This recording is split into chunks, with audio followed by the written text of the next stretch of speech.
30ਵੀਂ Baba Guru Nanak Punjabi international conference ਦੇ ਤੀਜੇ ਦਿਹਾੜੇ ਵੀ ਲੋਕਾਈ ਨੇ ਭਰਵੀਂ ਰਲਤ ਕਰਕੇ ਸਾਬਤ ਕੀਤਾ ਕਿ ਉਹ ਪੰਜਾਬ ਤੇ ਪੰਜਾਬੀ ਨਾਲ ਗੂੜਾ ਪਿਆਰ ਕਰਦੇ ਨੇ।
ਅੱਜ ਦੇ ਪਹਿਲੇ ਸੈਸ਼ਨ ਅੰਦਰ ਪੰਜਾਬੀ ਜ਼ਬਾਨ ਦੀ ਸਰਦਾਰੀ, ਪੰਜਾਬੀ ਸ਼ਾਇਰੀ, ਪੰਜਾਬੀ ਰਹਿਤਲ ਦੀਆਂ ਮੂਰਤਾਂ, ਦੋਹਾਂ ਪੰਜਾਬਾਂ ਵਿੱਚ ਅਮਨ ਦੀਆਂ ਕੋਸ਼ਿਸ਼ਾਂ, ਪੰਜਾਬੀ ਪੱਤਰਕਾਰੀ, ਪੰਜਾਬ ਦੀ ਵੰਡ ਦੇ ਸਮਾਜੀ ਅਸਰਾਤ ਤੇ ਪੰਜਾਬੀ ਫੋਕ ਬਾਰੇ ਭਰਵੀਂ ਗੱਲਬਾਤ ਕੀਤੀ ਗਈ। ਦੋਵਾਂ ਮੁਲਕਾਂ 'ਚ ਹੀ ਸਾਡੇ ਜਿਹੜਾ ਹੁਣ ਇਸ ਵੇਲੇ ਮੀਡੀਆ ਹੈਗਾ ਕਮਰਸ਼ੀਅਲਾਈਜ਼ ਹੁੰਦਾ ਜਾਂਦਾ, ਵਪਾਰਕ ਹੁੰਦਾ ਜਾਂਦਾ, ਪੋਲੀਟੀਸ਼ੀਅਨਸ ਔਰ ਵੱਡੇ ਬਿਜ਼ਨਸ ਹਾਊਸਿਸ ਕਾਬਜ਼ ਹੁੰਦੇ ਜਾਂਦੇ ਨੇ। ਸਾਡੇ ਕੋਲ ਬਹੁਤ ਸੀਮਤ ਜਿਹੜੇ ਇਹ ਗੱਲ ਹੋ ਕਿ ਜਿਹੜੀ ਖੁੱਲ੍ਹ ਜਿਹੜੀ ਹੈ ਸੀਮਤ ਹੁੰਦੀ ਜਾਂਦੀ ਹੈ ਦਿਨੋਂ ਦਿਨ, ਦਬਾਅ ਬੜੇ ਹੁੰਦੇ ਨੇ, ਪਰ ਫਿਰ ਵੀ ਸਾਡੇ ਕੋਲ ਹਰ ਇੱਕ ਕੋਲ ਗੁੰਜਾਇਸ਼ ਹੁੰਦੀ ਹੈ ਕਿ ਉਹ ਕਿਸੇ ਨਾ ਕਿਸੇ ਤਰ੍ਹਾਂ ਆਪਣੀ ਜਿਹੜੀ ਗੱਲ ਉਹ ਪੋਜ਼ੀਟਿਵ ਢੰਗ ਨਾਲ ਕਹਿ ਦੇ ਕਿ ਤਾਂ ਕਿ ਦੋਵਾਂ 'ਚ ਕੁੜੱਤਣ ਨਾ ਵਧੇ, ਨਫ਼ਰਤ ਨਾ ਵਧੇ, ਘਟੇ ਤੇ ਆਪਸੀ ਜਿਹੜਾ ਮੇਲ ਜੋਲ ਦਾ ਰਸਤੇ ਖੁੱਲਣ। 20ਵੀਂ ਸਦੀ ਦੇ ਇੱਕ ਲਿਖਾਰੀ ਨੇ ਆਖਿਆ ਸੀ, ਮੈਂ ਜਦੋਂ ਪੜ੍ਹਦਾ ਹਾਂ ਤਾਂ ਮੈਨੂੰ ਲਫ਼ਜ਼ਾਂ ਦੇ ਪਿੱਛੇ ਜ਼ਮੀਨ ਦੇ ਹੁਸਨ, ਕਿਸੇ ਸਾਹ ਲੈਂਦੇ ਜੁੱਸੇ ਤੇ ਹਯਾਤੀ ਨੂੰ ਟੁਰਦਿਆਂ ਫਿਰਦਿਆਂ ਮਹਿਸੂਸ ਕਰਨਾ ਬਹੁਤ ਚੰਗਾ ਲੱਗਦਾ ਹੈ। ਪਰ ਪੜ੍ਹਦਿਆਂ ਹੋਇਆਂ ਕਦੀ ਕਦੀ ਜਾਪਦਾ ਹੈ ਕਿ ਫਰੇ ਜ਼ਮੀਨ ਤੇ ਜਿਉਂਦੇ ਜੁੱਸੇ ਨੇ ਸਾਹ ਲੈਣਾ ਛੱਡ ਦਿੱਤਾ ਹੈ। ਅਜੋਕੇ ਪੰਜਾਬੀ ਅਦਬ ਬਾਰੇ ਮੈਂ ਇਸੇ ਉਲਝਣ ਦਾ ਸ਼ਿਕਾਰ ਹਾਂ। ਮੈਂ ਜਦੋਂ ਵੀ ਹੀਰ ਵਾਰਿਸ ਸ਼ਾਹ ਨੂੰ ਹੱਥ ਵਿੱਚ ਲੈਂਦਾ ਹਾਂ ਤਾਂ ਮੈਨੂੰ ਉਹਦੇ ਵਿੱਚੋਂ ਜ਼ਮੀਨ ਤੇ ਇਨਸਾਨ ਦੀ ਮਹਿਕ ਆਉਂਦੀ ਹੈ। ਵਾਰਿਸ ਸ਼ਾਹ ਦੇ ਸਮੇਂ ਦੀ ਨਹੀਂ, ਆਪਣੇ ਸਮੇਂ ਦੀ ਮਹਿਕ ਆਉਂਦੀ ਹੈ, ਪਰ ਅਜੋਕੇ ਪੰਜਾਬੀ ਅਦਬ ਵਿੱਚੋਂ ਉਹ ਮਹਿਕ ਨਹੀਂ ਆਉਂਦੀ। ਖੁਆਰੇ ਪੰਜਾਬੀ ਦਾ ਕਲਾਸਿਕੀ ਸ਼ਾਇਰ ਨਹੀਂ ਸੀ ਜਾਣਦਾ ਕਿ ਪੜ੍ਹਨ ਲਿਖਣ ਤੋਂ ਮਹਿਰੂਮੀ ਉਹ ਡੂੰਘੇ ਫੱਟ ਨੇ ਜਿਹੜੇ ਗਰੀਬੀ ਤੇ ਸਿਆਸੀ ਬਦਨੀਤੀ ਕਿਸੇ ਬੰਦੇ ਨੂੰ ਲਾ ਸਕਦੀ ਹੈ। ਮੈਂ ਸਮਝਦਾ ਹਾਂ ਕਿ ਅੱਜ ਇੱਕ ਪਾਸੇ ਮਗਰਬ ਜਿਹੜੇ ਆਪਣੀ ਸਿਵਲਾਈਜੇਸ਼ਨ ਔਰ ਆਪਣੀ ਡੈਮੋਕ੍ਰੇਸੀ ਤੇ ਮਾਣ ਕਰਦੇ ਨੇ, ਉੱਥੇ ਬਰਤਾਨੀਆ ਦੇ ਅੰਦਰ ਪ੍ਰੇਮ ਜੀ ਪਿਛਲੇ 2 ਮਹੀਨੇ ਪਹਿਲਾਂ ਇੱਕ ਐਸਾ ਸ਼ਖਸ ਇਲੈਕਟ ਹੋ ਕੇ ਪ੍ਰਾਈਮ ਮਿਨਿਸਟਰ ਬਣ ਗਿਆ ਜਿਹਨੂੰ ਸੁਪਰੀਮ ਕੋਰਟ ਦੇ 11 ਜੱਜਸ ਨੇ ਕਿਹਾ ਕਿ ਝੂਠਾ ਹੈ। ਇਹ ਉਹ ਦੁਨੀਆ ਜਿਸ ਵਿੱਚ ਅਸੀਂ ਰਹਿ ਰਹੇ ਹਾਂ ਕਿ ਇੱਕ ਝੂਠਾ ਬੰਦਾ ਸਿਰਫ ਇਸ ਵਾਸਤੇ ਇੱਕ ਨੁਕਤੇ ਤੇ ਕਿ ਉਹ ਬ੍ਰੈਗਜ਼ਿਟ ਕਰਨਾ ਚਾਹੁੰਦੇ ਨੇ, ਯੂਰਪ 'ਚੋਂ ਨਿਕਲਣਾ ਚਾਹੁੰਦੇ ਨੇ। ਮੈਂ ਐਪਰੀਸ਼ੀਏਟ ਵੀ ਕਰਨਾ ਵਾਂ ਕਿ ਜਦੋਂ ਅੱਜ ਤੋਂ 50 ਸਾਲ ਪਹਿਲੇ, 100 ਸਾਲ ਪਹਿਲੇ ਦੁਨੀਆ ਦੇ ਵਿੱਚ ਕੋਈ ਆਜ਼ਾਦ ਮੁਲਕ ਹੁੰਦਾ ਸੀ ਜਾਂ ਅਲੱਗਾ ਹੁੰਦਾ ਸੀ ਕਿਸੇ ਗਰੁੱਪ ਤੋਂ, ਉੱਥੇ ਬੜਾ ਖੂਨ ਖਰਾਬਾ ਹੁੰਦਾ ਸੀ, ਜਿਹਦਾ ਮੈਂ ਅਕਸਰ ਕੱਲ੍ਹ ਤੋਂ ਪਰਸੋਂ ਤੋਂ ਸੁਣ ਰਿਹਾ ਕਿ 1 ਮਿਲੀਅਨ ਦੇ ਕਰੀਬ ਲੋਕੀ ਜਦੋਂ ਇਹ ਪੰਜਾਬ ਵੰਡਿਆ ਗਿਆ, ਪਾਕਿਸਤਾਨ ਔਰ ਹਿੰਦੁਸਤਾਨ ਦੀ ਅਲੱਗੀ ਹੋਈ ਔਰ ਆਜ਼ਾਦੀ ਹੋਈ, ਉਹਦੇ ਵਿੱਚ 1 ਮਿਲੀਅਨ ਲੋਕੀ ਬਿਲਾ ਵਜ੍ਹਾ ਸਫ਼ਰ ਕਰਦਿਆਂ ਟ੍ਰੇਨਾਂ 'ਤੇ ਜਾਂਦੇ ਮਰ ਗਏ। ਇਸੇ ਤਰ੍ਹਾਂ ਮੈਂ ਦੇਖਿਆ ਕਿ ਦੁਨੀਆ ਦੇ ਅੰਦਰ ਫਸਟ ਵਰਲਡ ਵਾਰ ਔਰ ਸੈਕਿੰਡ ਵਰਲਡ ਵਾਰ ਦੇ ਅੰਦਰ ਮਿਲੀਅਨਸ ਆਫ ਲੋਕ ਮਰ ਗਏ। ਕਈ ਵਾਰੀ ਲੜ ਕੇ ਅਸਾਂ ਦੇਖ ਲਿਆ, ਆਓ ਹੁਣ ਰਲ ਕੇ ਵੀ ਜੀ ਲਈਏ। ਰੱਬ ਵਿਆਸ ਜੇਲਮ ਤੇ ਚਨਾਵਾਂ ਦਾ ਪਾਣੀ ਬੁੱਕ ਭਰ ਕੇ ਅਸੀਂ ਪੀ ਲਈਏ। ਸਾਡੀ ਬੋਲੀ ਵਿਰਸਾ ਤੇ ਗਾਲਾਂ ਦੀ ਸਾਂਝੀਆਂ ਨੇ, ਆਓ ਤੁਮੇ ਭਾਈ ਵੀ ਰਲ ਕੇ ਜੀ ਬਈਏ। 72 ਸਾਲ ਬੀਤ ਗਏ ਅਜੇ ਸਿਆਣੇ ਹੋਏ ਨਹੀਂ, ਮਾਂ ਬੋਲੀ ਦੀ ਰੂਹ ਕੁਰਲਾਵੇ, ਮਾਂ ਨੂੰ ਕੀ ਕਹੀਏ।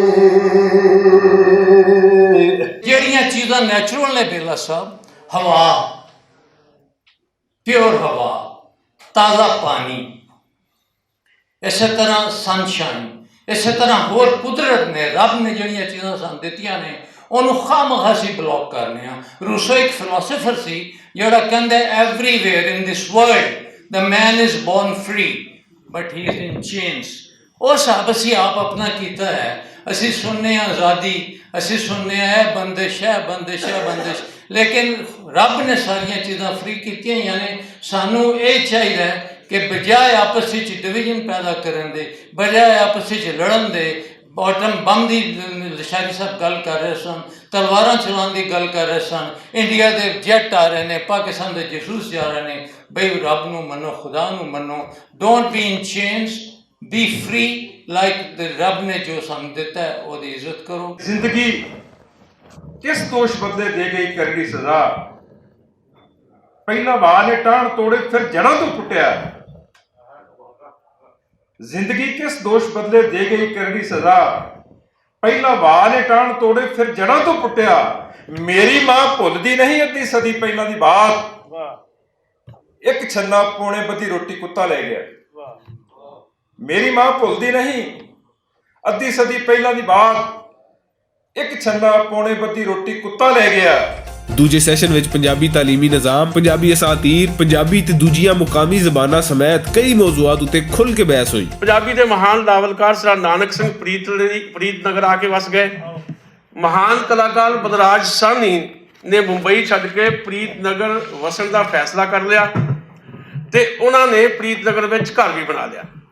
ਪੰਜਾਬੀ ਦਾ ਹਰ ਨਵਾਂ ਪੁਰਾਣਾ ਲੇਖਕ ਪ੍ਰੀਤਨਗਰ ਨੂੰ ਪੰਜਾਬੀ ਸਾਹਿਤ ਦੇ ਮੱਕੇ ਦਾ ਰੂਪ ਮੰਨਣ ਲੱਗਾ। ਭਾਵੇਂ ਅੱਜ ਪ੍ਰੀਤਨਗਰ ਸਰਦਾਰ ਗੁਰਬਖਸ਼ ਸਿੰਘ ਪ੍ਰੀਤਲੜੀ ਦੇ ਸੁਪਨਿਆਂ ਵਾਲਾ ਪ੍ਰੀਤਨਗਰ ਨਹੀਂ ਰਿਹਾ, ਪਰ ਸਰਦਾਰ ਗੁਰਬਖਸ਼ ਸਿੰਘ ਦੇ ਵੇਲਿਆਂ ਵਿੱਚ ਪ੍ਰੀਤਲੜੀ ਅਤੇ ਪ੍ਰੀਤਨਗਰ ਨੇ ਜਿਵੇਂ ਪੰਜਾਬੀ ਲੇਖਕਾਂ ਨੂੰ ਨਵੇਂ ਹਲੂਣੇ ਦਿੱਤੇ, ਉਹ ਮਾਣ ਕਰਨ ਯੋਗ ਇਤਿਹਾਸ ਹੈ। ਘੱਟੋ ਘੱਟ ਮੇਰੇ ਲਈ ਇਹ ਕਰੋ ਕਿ ਮੈਂ ਲੁਧਿਆਣੇ ਤੋਂ ਸਵੇਰੇ ਆਪਣੇ ਪਰਿਵਾਰ ਦੇ ਨਾਲ, ਆਪਣੀ ਬੇਗਮ ਦੇ ਨਾਲ, ਆਪਣੇ ਬੱਚਿਆਂ ਦੇ ਨਾਲ ਮੈਂ ਕਾਰ ਚੁੱਕਾਂ। ਮੈਂ ਵਾਹਗਾ ਸਰਹੱਦ ਤੇ ਮੈਂ ਕਾਰ ਰਾਹੀਂ ਹੀ ਤੁਹਾਡੇ ਕੋਲ ਲਾਹੌਰ ਪਹੁੰਚਾਂ। ਮੈਂ ਲక్ష్ਮੀ ਚੌਂਕ ਬੱਟ ਕੜਾਹੀ ਵਾਲੇ ਦੇ ਉੱਥੇ ਆ ਕੇ ਪਹਿਲਾਂ ਸਵੇਰੇ ਹਲਕਾ ਬ੍ਰੇਕਫਾਸਟ ਕਰਾਂ। ਬਾਨੋ ਬਾਜ਼ਾਰ, ਗੁਲਬਰਗਾ, ਲਿਬਰਟੀ, ਮੈਂ ਉੱਥੇ ਸ਼ਾਪਿੰਗ ਕਰਾਂ, ਤੁਹਾਨੂੰ ਦਾਨੇਸ਼ਵਰ ਲੋਕਾਂ ਨੂੰ ਮਿਲਾਂ, ਫਿਰ ਕੁਝ ਖਾਵਾਂ ਤੁਹਾਡੀ ਫੂਡ ਸਟਰੀਟ ਤੇ ਜਾ ਕੇ, ਤੇ ਸ਼ਾਮਾਂ ਪੈਂਦੀਆਂ ਮੈਂ ਲੁਧਿਆਣੇ ਮੁੜ ਜਾਵਾਂ। ਤੁਸੀਂ ਇਹੋ ਜਿਹੇ ਇੰਤਜ਼ਾਮਾਤ ਕਰੋ। ਤੁਸੀਂ ਦਾਨੇਸ਼ਵਰ ਲੋਕ ਹੋ, ਬਹੁਤ ਵੱਡੇ ਲੋਕ ਹੋ। ਆਪਾਂ ਦੋਵਾਂ ਮੁਲਕਾਂ ਦੇ ਲੋਕਾਂ ਨੂੰ, ਸਾਡੇ ਜਿਹੜੇ ਹਾਕਮ ਨੇ ਉਹਨਾਂ ਤੱਕ ਇਹ ਗੱਲ ਪਹੁੰਚਾਈਏ ਕਿ ਕੁਝ ਇਹੋ ਜਿਹਾ ਕਰੋ, ਅਸੀਂ ਮਿਲਣਾ ਚਾਹੁੰਦੇ ਹਾਂ। ਕੋਈ ਕਿਸੇ 5 ਸਟਾਰ ਹੋਟਲ ਦਾ ਦਰਬਾਨ ਉਹ ਇੱਕ ਸਰਦਾਰ ਖੜਾ ਕਰ ਦਿੰਦੇ ਆ ਤੇ ਪੰਜਾਬੀ ਦੀ ਜਿਹੜੀ ਕਾਮੇਡੀ ਹੈ, ਬੜੀ ਫੂਹਰ ਦੀ ਕਾਮੇਡੀ ਹੈ, ਅਸੀਂ ਉਹਨਾਂ ਚੀਜ਼ਾਂ ਨੂੰ ਦੱਸਦੇ ਹਾਂ। ਉਹ ਇਹ ਚਾਹੁੰਦੇ ਸੀ ਕਿ ਅਸੀਂ ਕੋਈ ਇੱਦਾਂ ਦੀ ਗੱਲ ਕਰੀਏ, ਕੋਈ ਇਹੋ ਜਿਹਾ ਚੀਜ਼ ਬਣਾਈਏ ਜਿੱਥੇ ਇਹ ਲੱਗੇ ਕਿ ਜਿਹੜੇ ਪੰਜਾਬੀ ਹੈਗੇ ਆ ਇਹ ਬਹੁਤ ਸੂਝਵਾਨ ਵਿਗਿਆਨਿਕ ਹੈ। ਨਾਸਾ ਦੇ ਵਿੱਚ ਮੋਰ ਦੈਨ 40% ਸਾਇੰਟਿਸਟ ਜਿਹੜੇ ਪੰਜਾਬ ਦੇ ਹੈ, ਇਹ ਜਿਹੜੇ ਵੱਡੇ ਡਾਕਟਰਸ ਹੈ, ਇਹ ਜਿਹੜੇ ਵੱਡੇ ਮਿਲਟਰੀ ਦੇ ਜਨਰਲਸ ਹੈ, ਐਗਜ਼ੈਕਟਲੀ ਜਨਰਲ ਜੇ ਸਿੰਘ, ਤੁਹਾਡੇ ਜਨਰਲ ਬਾਜਵਾ ਸਾਹਿਬ ਹੈ, ਸਾਡੇ ਜਨਰਲ ਹਰੀ ਸਿੰਘ ਨਲਵਾ ਸਾਹਿਬ ਹੈ, ਇਹਨਾਂ ਬਾਰੇ ਕੋਈ ਡਿਸਕਸ ਨਹੀਂ ਹੁੰਦਾ। ਜਿਹੜੀ ਸਾਡੀ ਪੀੜ੍ਹੀ ਹੈ ਨਾ, ਜਾਂ ਮੇਰੇ ਤੋਂ ਛੋਟੇ ਵੀ, ਉਹ ਬਹੁਤ ਜ਼ਿਆਦਾ ਪਿਆਰ ਕਰਦੇ ਆ ਲਾਹੌਰ ਨੂੰ। ਔਰ ਉਹ ਅਨਫੋਰਚੂਨੇਟਲੀ ਮੈਂ ਇਕੱਲੀ ਆਈ ਹਾਂ ਮੇਰੀ ਪੀੜ੍ਹੀ ਦੇ ਵਿੱਚੋਂ, ਜਿਹੜੇ ਮੇਰੇ ਆਸ-ਪਾਸ ਲੋਕ ਨੇ, ਪਰ ਤੁਸੀਂ ਯਕੀਨ ਕਰਿਓ ਤਕਰੀਬਨ 200 ਮੈਸੇਜ ਮੈਨੂੰ ਆ ਚੁੱਕੇ ਜਿਹੜੇ ਕਹਿੰਦੇ ਉੱਥੋਂ ਮਿੱਟੀ ਲੈ ਕੇ ਆਈ। ਕੋਈ ਕਹਿੰਦਾ, ਇੱਕ ਮੇਰਾ ਦੋਸਤ ਆ, ਉਹਨੇ ਮੈਨੂੰ ਇਹ ਕਿਹਾ ਕਿ ਇੱਥੋਂ ਬੀਜ ਲੈ ਕੇ ਆਈ ਦਰਖਤਾਂ ਦੇ, ਜਿਹੜੇ ਅਸੀਂ ਆਪਦੇ ਵਿਹੜੇ ਲਾਈਏ ਤੇ ਕੱਲ੍ਹ ਨੂੰ ਕਹੀਏ ਕਿ ਲਾਹੌਰੋਂ ਆਇਆ ਸੀ। ਔਰ ਮੈਂ ਹੁਣੇ ਪਤਾ ਵੀ ਕਰਕੇ ਆਈ ਹਾਂ ਤੇ ਮੈਨੂੰ ਕਹਿੰਦੇ ਕਿ ਸ਼ਾਇਦ ਬੀਜ ਲਿਜਾਣ ਨਹੀਂ ਦਿੰਦੇ। ਤੇ ਤੀਜੇ ਸੈਸ਼ਨ ਵਿੱਚ ਮੁਸ਼ਾਇਰਾ ਹੋਇਆ, ਜਿਹਦੇ ਵਿੱਚ ਲਹਿੰਦੇ ਤੇ ਚੜ੍ਹਦੇ ਪੰਜਾਬ ਦੇ ਸ਼ਾਇਰਾਂ ਆਪਣਾ ਭਰਵਾਂ ਕਲਾਮ ਸੁਣਾਇਆ। ਇਸ਼ਕ ਸਮੁੰਦਰ ਤਰ ਕੇ ਵੇਖਾਂ, ਇਸ਼ਕ ਸਮੁੰਦਰ ਤਰ ਕੇ ਵੇਖਾਂ, ਇੰਜ ਵੀ ਪੈਂਡਾ ਕਰਕੇ ਵੇਖਾਂ, ਇੰਜ ਵੀ ਪੈਂਡਾ ਕਰਕੇ ਵੇਖਾਂ, ਔਰ ਤੈਨੂੰ ਵੇਖ ਕੇ ਜੀ ਪੈਨੀ ਆ, ਤੈਨੂੰ ਵੇਖ ਕੇ ਜੀ ਪੈਨੀ ਆ, ਜੇ ਆਖੇ ਤੇ ਮਰ ਕੇ ਵੇਖਾਂ, ਤੈਨੂੰ ਵੇਖ ਕੇ ਜੀ ਪੈਨੀ ਆ, ਜੇ ਆਖੇ ਤੇ ਮਰ ਕੇ ਵੇਖਾਂ। ਔਰ ਜੀ ਕਰਦਾ ਏ ਆਪਣੇ ਅਥਰੂ, ਜੀ ਕਰਦਾ ਏ ਆਪਣੇ ਅਥਰੂ ਉਹਦੀ ਅੱਖ ਵਿੱਚ ਧਰ ਕੇ ਵੇਖਾਂ, ਜੀ ਕਰਦਾ ਏ ਆਪਣੇ ਅਥਰੂ ਉਹਦੀ ਅੱਖ ਵਿੱਚ ਧਰ ਕੇ ਵੇਖਾਂ। ਔਰ ਸਾਰੇ ਤੈਨੂੰ ਰਜ ਰਜ ਵੇਖਣ, ਸਾਰੇ ਤੈਨੂੰ ਰਜ ਰਜ ਵੇਖਣ, ਮੈਂ ਦੁਨੀਆ ਤੋਂ ਡਰ ਕੇ ਵੇਖਾਂ। ਗਵੰਡ ਨੇ ਸੋਹਣੀਏ ਗਵੰਡ ਨੇ, ਗੱਲ ਸੁਣ ਕੰਨ ਲਾ ਕੇ ਗੱਲ ਸੁਣ। ਗੱਲ ਕੀ ਏ ਦੱਸ ਨੀ, ਬੋਲ ਕੁਝ ਹੱਸ ਨੀ, ਕਿਉਂ ਕਲਪਾਨੀ ਏ ਗਵੰਡ ਨੇ ਜ਼ਨਾਨੀ ਏ। ਕਹਿੰਦੇ ਨੇ ਕੋਈ ਰੌਲਾ ਹੈ, ਕਾਲਜਾ ਵੀ ਡੋਲਾ ਹੈ, ਹਾਸਾ ਹੈ ਮਖੌਲਾ ਹੈ, ਮਦਾਰੀਆਂ ਦਾ ਟੋਲਾ ਹੈ। ਛੱਡਨੀ ਹੋਰ ਗੱਲ ਕੱਢਨੀ, ਕੰਧ ਸਾਡੀ ਰਲਦੀ ਏ, ਅੱਗ ਚੁੱਲ੍ਹੇ ਬਲਦੀ ਏ, ਅੱਜ ਕੀ ਪਕਾ ਲਈਏ ਸਾਗ ਚੜਾ ਲਈਏ। ਜੋ ਵੀ ਕੁਛ ਪੱਕਿਆ ਹੈ ਕੰਧ ਤੋਂ ਵਟਾ ਲਈਏ, ਕੰਧ ਪਾਰ ਸੋਚਨੀ ਆ ਕੈਸਾ ਤੇਰਾ ਘਰ ਹੈ, ਮੈਂ ਵੀ ਇਹੋ ਸੋਚਨੀ ਆ ਤੇਰਾ ਕੈਸਾ ਘਰ ਹੈ। ਇੱਕੋ ਜਿਹੇ ਵਿਹੜੇ ਤੇ ਇੱਕੋ ਅਸਮਾਨ ਹੈ, ਲੱਗਦਾ ਹੈ ਇੰਜ ਸਾਡਾ ਇਹੋ ਹੀ ਜਹਾਨ ਹੈ। ਟੀਵੀ ਵਾਲੇ ਕਹਿੰਦੇ ਨੇ ਤੂੰ ਮੇਰੀ ਵੈਰੀ ਹੈ, ਮੈਂ ਵੀ ਇਹੋ ਸੁਣਿਆ ਤੂੰ ਬੜੀ ਜ਼ਹਿਰੀ ਹੈ। ਰਾਤੀ ਮੰਜੀ ਡਾ ਕੇ ਅਸੀਂ ਇੱਕੋ ਚੰਨ ਤੱਕਦੇ, ਚੜ੍ਹਦੇ ਆ ਸੂਰਜਾਂ ਤੋਂ ਰੋਸ਼ਨੀਆਂ ਮੰਗਦੇ, ਖੂਹ ਦੇ ਮਿੱਠੇ ਪਾਣੀਆਂ ਨੂੰ ਮਿਹਨਤਾਂ ਨਾਲ ਭਰਦੇ। ਇੱਕੋ ਸਾਡੀ ਧਰਤੀ ਤੇ ਇੱਕੋ ਅਸਮਾਨ ਹੈ, ਤੇਰਾ ਹਿੰਦੁਸਤਾਨ ਹੈ ਤੇ ਮੇਰਾ ਪਾਕਿਸਤਾਨ ਹੈ। ਅੰਬਰ ਦਾ ਮੈਂ ਬੂਹਾ ਖੋਲ ਕੇ ਵੇਖਾਂਗਾ, ਰੱਬ ਦੇ ਨਾਲ ਪੰਜਾਬੀ ਬੋਲ ਕੇ ਵੇਖਾਂਗਾ। ਅੰਬਰ ਦਾ ਮੈਂ ਬੂਹਾ ਖੋਲ ਕੇ ਵੇਖਾਂਗਾ, ਰੱਬ ਦੇ ਨਾਲ ਪੰਜਾਬੀ ਬੋਲ ਕੇ ਵੇਖਾਂਗਾ। ਤੇ ਕਿੰਨਾ ਭਾਰ ਹੈ ਮੇਰਾ ਉਹਦੇ ਵਿਹੜੇ ਵਿੱਚ, ਸਿਸੋ ਕਿੰਨਾ ਭਾਰ ਹੈ ਮੇਰਾ ਉਹਦੇ ਵਿਹੜੇ ਵਿੱਚ, ਉਹਦੇ ਤੱਕੜ ਉੱਤੇ ਤੋਲ ਕੇ ਵੇਖਾਂਗਾ, ਉਹਦੇ ਤੱਕੜ ਉੱਤੇ ਤੋਲ ਕੇ ਵੇਖਾਂਗਾ। ਧਰਤੀ ਤੋਂ ਆਸਮਾਨ ਤੇ ਜਾਵੇਗੀ ਰੋਸ਼ਨੀ, ਔਰ ਗਲੀਆਂ 'ਚ ਫੇਰਾ ਜਿਸ ਘੜੀ ਪਾਵੇਗੀ ਰੋਸ਼ਨੀ। ਖਾਬੀਦਾ ਲੋਕ ਸਾਰੇ ਜਗਾਵੇਗੀ ਰੋਸ਼ਨੀ, ਔਰ ਯਾਰੋ ਜਦੋਂ ਜ਼ਹੂਰ 'ਚ ਆਵੇਗੀ ਰੋਸ਼ਨੀ। ਜ਼ੁਲਮਤ ਕਦੇ ਸ਼ਹਿਰ ਦੇ ਮਿਟਾਵੇਗੀ ਰੋਸ਼ਨੀ, ਔਰ ਅੰਦਰ ਜਦੋਂ ਕਿਸੇ ਦੇ ਸਮਾਵੇਗੀ ਰੋਸ਼ਨੀ। ਬੁੱਲਿਆਂ ਨੂੰ ਵੇਖਿਆ ਜੇ ਨਚਾਵੇਗੀ ਰੋਸ਼ਨੀ। ਮੇਰੇ ਸੁਪਨੇ 'ਚ ਇੱਕ ਦਰਵੇਸ਼ ਆਵੇ ਤੇ ਆਖੇ ਦਿਸ ਹਦੇ ਤੋਂ ਪਾਰ ਜਾਵੀਂ, ਹਮੇਸ਼ਾ ਜਿੱਤ ਦੀ ਰੱਖੀ ਤਮੰਨਾ, ਜਦੋਂ ਜਿੱਤਣ ਤੇ ਆਵੇਂ ਹਾਰ ਜਾਵੀਂ।